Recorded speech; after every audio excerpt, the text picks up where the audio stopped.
Hi hello. मी तुमची सोमदीप म्हणजे सोमनाथची दीपाली.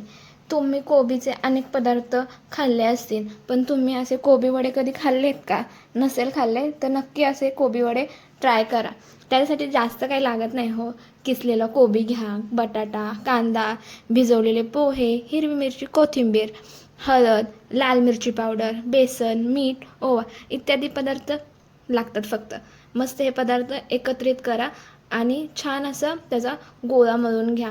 पाण्याची गरज नाही आहे, कारण ऑलरेडी कोबी कांद्याला पाणी सुटतं, त्यामुळे पाणी टाकू नका. बघा कसं मी पण एकजीव करून घेतला आहे सगळा, तसं तुम्हीही करून घ्या. आणि तुम्हाला हवे तशा आकाराचे कोणी भजी पण काढू शकता किंवा अशा वड्यांसारखे वडे पण काढू शकता. मस्त असे वडे तयार करा आणि तेलात फ्राय करून घ्या. बघा किती मस्त वाटतात ना. मी पण फ्राय करून घेतले, तुम्ही पण घ्या.